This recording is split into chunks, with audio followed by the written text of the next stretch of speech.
कालिया योजना को नहीं एक बड़ घोषणा होईची। एक नुआ अपडेट टी आसीची। एही नुआ अपडेट टी को वीके पांड्यान से तांकर ट्विटर अकाउंट रे ट्वीट करिसंती। आपण माने एहा विषय रे निश्चय जानिबे दरकार।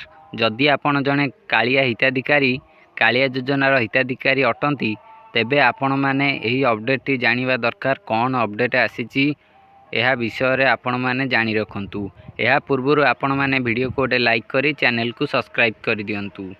एबे देखंतु कार्तिक पांड्यान को ट्विटर अकाउंट रो ए जो पोस्ट टी मु स्क्रीनशॉट मारी ओपन करिछि। देखंतु वीके पांड्यान लेखा आइछि। वीके पांड्यान को अकाउंट ए ट्विटर अकाउंट देखंतु लेखा आइछि नुआ ओडिसा रे कृषि रो विकास पई कालिया योजना को व्यापक करिसंती राज्य सरकार। नुआ ओडिसा रे कृषि रो विकास पई कालिया योजना को व्यापक करिसंती राज्य सरकार नवीन पटनायक।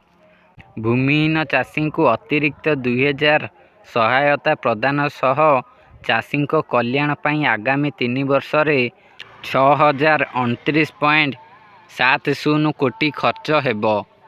आगामी 3 वर्ष रे 6029 कोटी टंका खर्च करा जिवो ओ भूमिहीन चाषी माननकु अतिरिक्त 2000 टंकार सहायता प्रदान करा जिवो। चाष और चाषी समृद्धि नुआ ओडिशा विकास को त्वरान्वित करुछि।